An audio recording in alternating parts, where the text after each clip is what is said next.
Welcome to Red Dirt Resale. My name's Daniel, and in this video I'm going to kind of react to another storage unit buyer's video.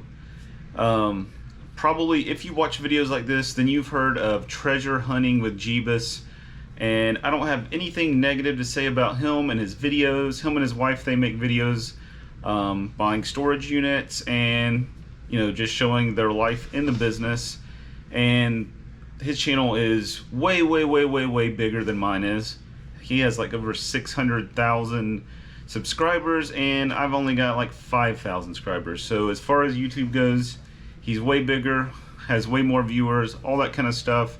And I don't have any problem with him at all. Seems like a really nice guy, and like I said, no problem at all. But in this video, he has a video that he just put out where he bought a unit. It has a lot of boxes in it, and a lot of the boxes are empty. So he's saying it as a scam unit. And the most recent video he calls extra space storage. He also calls storage treasures, and he is trying to get to the bottom of the scam and trying to find out what they can do for him. So I'm going to kind of give a couple answers to some of the questions that he had for them that they did not answer accurately or as clear as they could have. And some of this stuff's going to be my opinion.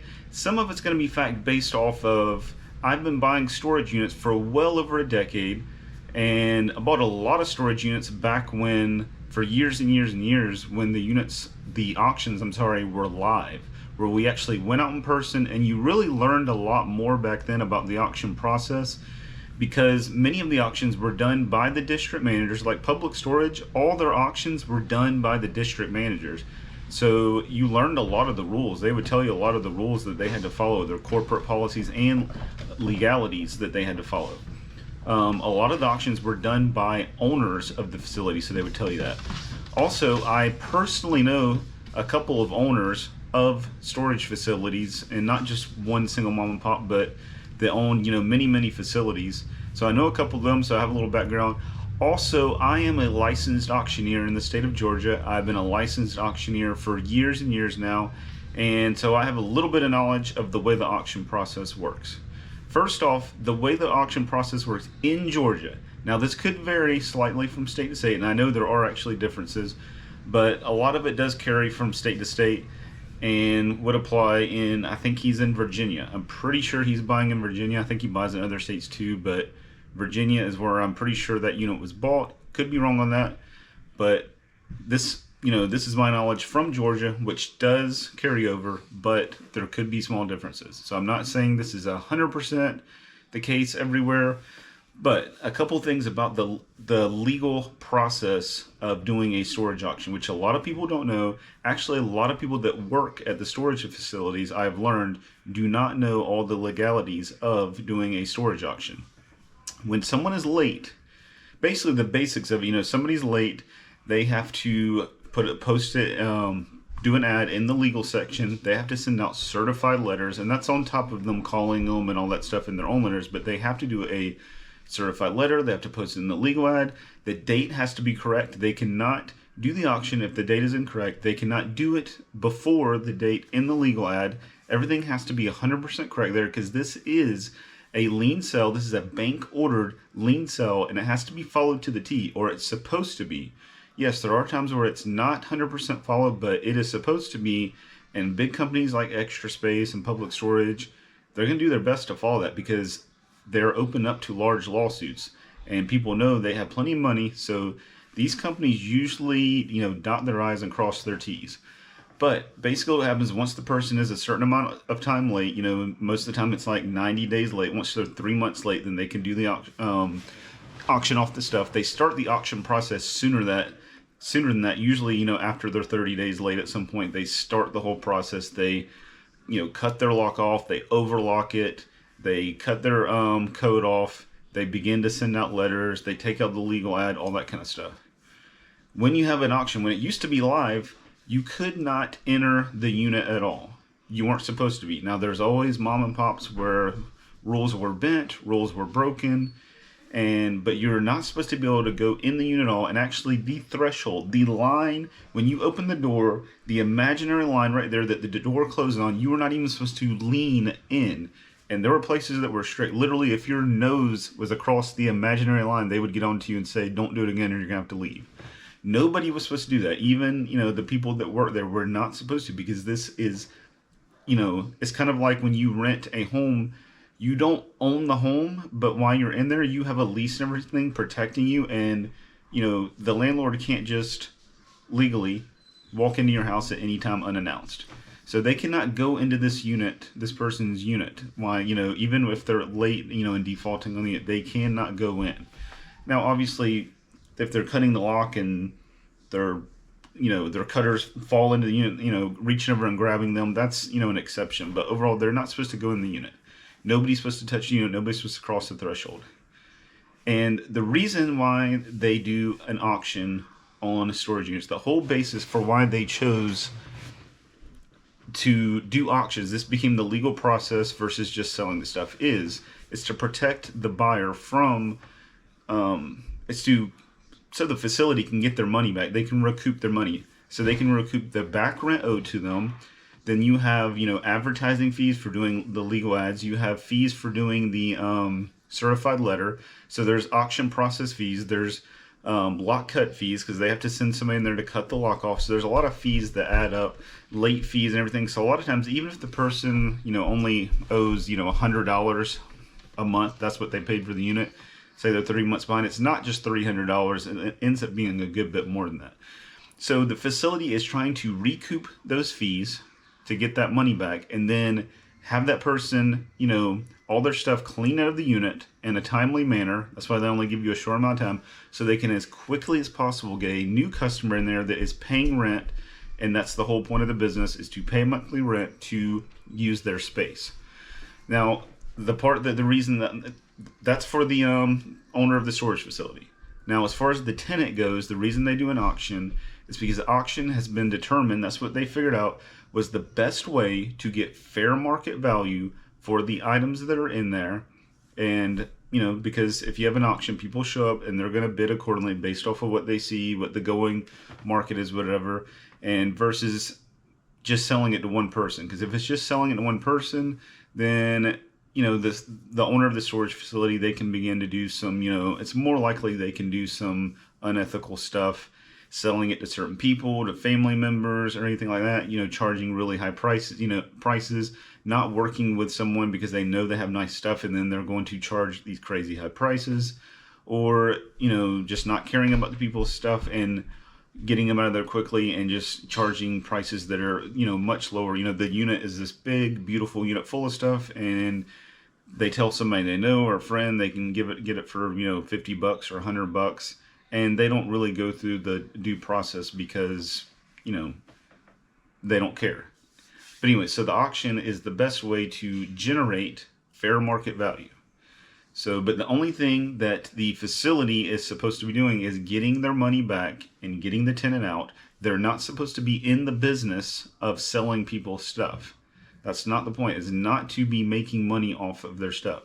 So all of the additional money that is made, if it sells for $500 and the customer owed $450 total, that's for the, what they owed in rent that wasn't paid and all the fees.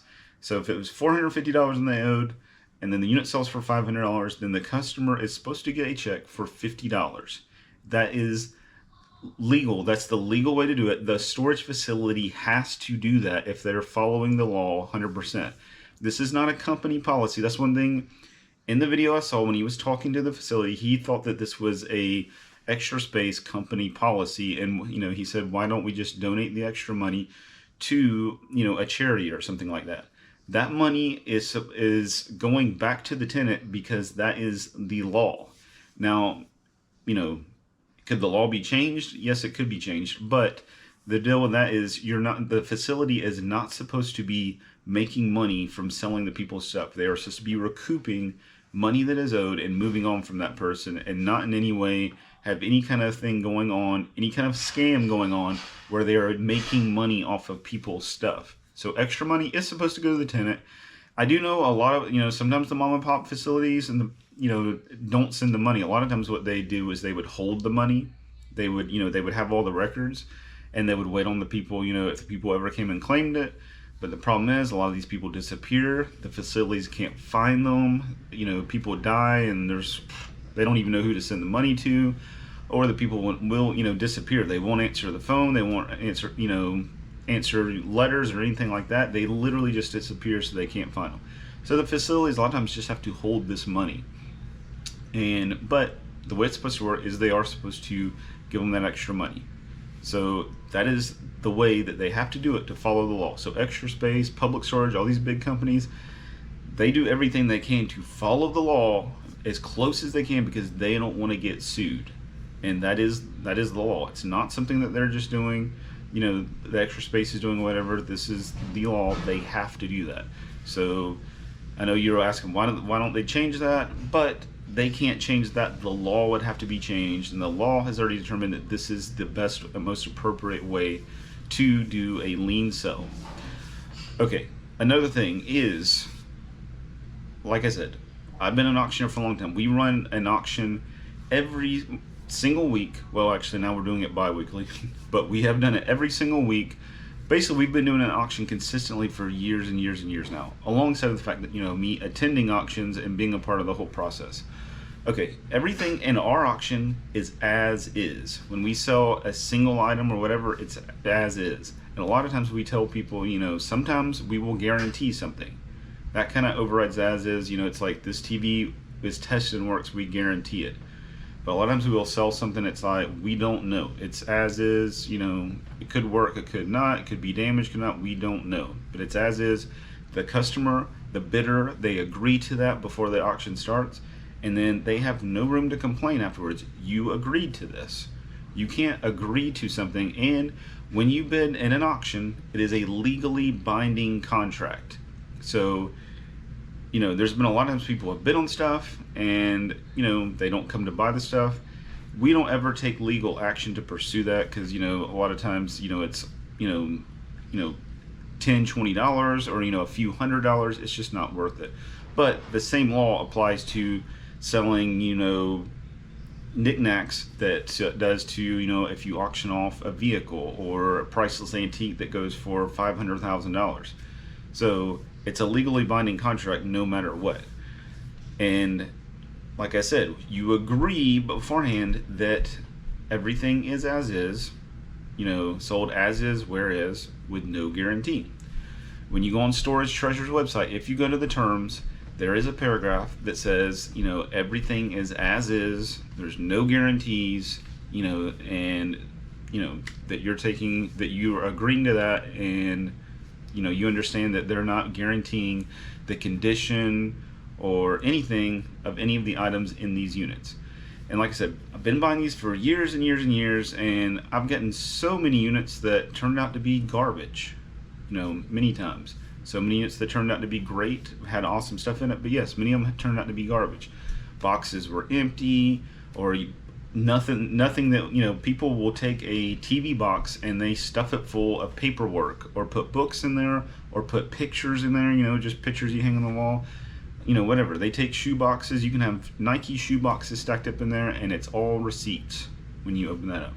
People store a lot of empty boxes because people will reuse the empty boxes. Okay, and going to the specific unit that you got, that Jebus got, that had all of these boxes in there, and majority of them were empty. I watched the video very closely, and maybe this person did put them in there, with intentions of a scam, but one thing is they can't prove that, because you cannot prove that that person did not intentionally want to keep all those boxes. Because if you have an item that costs a few $1,000s, a lot of times people will save the box because they want to, at some point, they might want to put it back in the box. I've had many empty boxes with all the packaging, and it's because, kind of figure out, they probably figured that if I ever want to move or whatever, sell this item, I want to have the original packaging. So who's to say that this guy did not want to store all of these boxes on purpose and knew that, and then either just somewhere down the road said, you know what, I'm not paying this bill no more, or life happened, he got sick, he died, a million other things that can happen to people. They went to jail, which these are the reasons why a lot of units get sold, and then he, lost the unit. Because the thing with me, if that unit was set up, I know he's saying the unit is set up. I don't necessarily think it was a setup unit, because there were a lot of boxes that were nice things that were hidden that you could not see from the door. When he began to move stuff, they were visible. If I was going to set up a unit, I would rent a 10 by 10 unit, and I would have every one of the nice boxes, because there were like gaming systems on there that you could not see from the door. I would have those visible, not rent a 5 by 10 where you can see a good bit of stuff, but there's a lot of boxes hidden under there, and not just plain brown boxes. These were boxes with graphics and writing that you could have, if they would have been visible, would have made the bidding, likely even more people more likely to bid. So I don't necessarily think that that was a scam unit. The thing is, like the guy that he talked to at Store of Treasures, you cannot prove that. There's no way they can prove, because people store some of the weirdest stuff. They store literal garbage. They store boxes full of, like used, cups. I'm not the collectible cups from McDonald's. I'm talking about paper cups, just stacked up used. I've gotten so much weird stuff that people store. Like you said, they store their ashes. They store boxes. I've gotten boxes and boxes of used lottery tickets. And I know people say there's some kind of tax thing, but anyways, boxes of used lottery tickets. Dirty clothes, boxes of dirty clothes. So there's no way for them to prove that this person intentionally, put these boxes in there to scam, because people can store whatever they want, and there's no way that they can say, hey, if you store empty boxes, then and you decide not to pay for a unit one day, then we know that's a scam. You cannot prove that, because people can store anything they want. I mean, besides the facilities not wanting them to store food and stuff that will attract rodents and cash money, but people do all that stuff anyways. But other than that, people can store empty boxes. It's very weird, and yes, there are some scams out there where people have done this, but people also, it's very well that they could decide they want to store empty boxes, because I've seen some weird stuff just like that were not scams.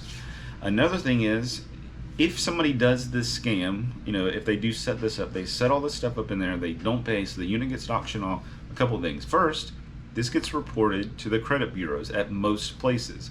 So then it is a mark on your credit that that you owe this money and that you had a unit auction off. Secondly, you could not rent from that company again. So you could do it one time, but then you would not be able to do it at extra space again without having a different person. Now you could get your friend to go in there, give them all his information, his driver's license and all his personal information, and him do it. Then the same thing's going to happen. He's going to get called a million times and have legal letters sent to him and have it posted in the legal section.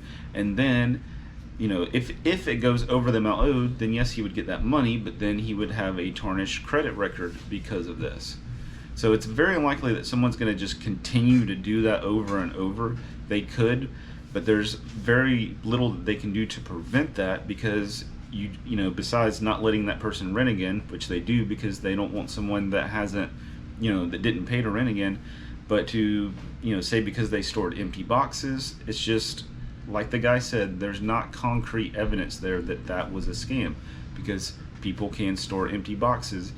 And the whole thing about the money being, sent to a charity, or changing the policy of the money sending to the tenant, they cannot do that, because that is, I know that's the state law here in Georgia, and I believe that's the state law in many places, and so the actual law would have to be changed. So maybe you can work on getting the law changed. I don't know, but when it comes to, like, in the state of Georgia, there's a small group on the state board, the auction commission, and they only meet every so often, so not a whole lot's going to get done very quick here. There's only 2 people in the whole state that investigate if you make a claim, like if you made a claim that, say, a facility was doing something legal. There's only 2 people in the whole state of Georgia, but they don't just do auction complaints. They do all professional licensing claims, meaning a real estate agent, different medical license, any state licensing that you would have to have, such as an auctioneer, a bunch of other ones. If someone complains, they would go in and they would see about it, but there's only 2 in the whole state. So it normally takes months and months, if not close to a year, before they even go out to look at that complaint. So it'd be very difficult to get anything done here in the state of Georgia, probably similar in other states, because auctions, it is, there is a lot of legalities to it, but it's not at the top of the list, as far as getting stuff done. So anyways, that's it. Maybe that helps a little bit, kind of explain that there are legal aspects of that. And, my view anyways, that was not necessarily a scam. And then also to help with the fact that, storage treasures and these facilities, at least as far as this goes, there's not much they can do. The only thing that the facilities can do is, like the company itself and district managers, just make sure that there's not an individual employee that goes into a unit, but that's a whole other thing. And most of these places are watching that very closely because they don't want to get sued. If a customer finds out that an employee has been in there, stuff's moved around missing, they're very likely to sue these facilities. I've seen that happen. They've sold the wrong units on accident to me and stuff, and it's, and had a lot of ordeals. But as far as this specific one, the empty boxes, there's not much you can do about it. You have to bid accordingly. Like they said, it's as is. So I've always been under the assumption that, bid on what you see, and a box is not necessarily what you see. Boxes are a gamble, no matter what's written on the side of them or whatever graphics on them. That's a gamble. There is no guarantee that that's what's in there, or the condition that's, of the item that's in there. If you can see items sitting around, you have to, make a gamble based off of what you can see, and an educated guess based off what you can see. In boxes, it's always a gamble, even if they're stacked up, with words written on them, or it's whatever the case. If they're TV boxes stacked up, there is no guarantee that these things work, that they're in there at all, or anything like that. So it's as is. Unfortunately, you have to be careful a lot of times in bidding. If you're going to bid $3,000-4,000, that's a big risk for sure, and there's just not going to be a whole lot they can do about it, in most of these cases. So you just have to bid accordingly. That's just my view. That's my opinion. That's, based off of, what I've seen over the years, what I know as far as being an auctioneer. You may agree or disagree or have different opinions and everything. This is just my view on this. If you like this video, give us a thumbs up, leave a comment. If you haven't already, subscribed to the channel. Y'all have a good one.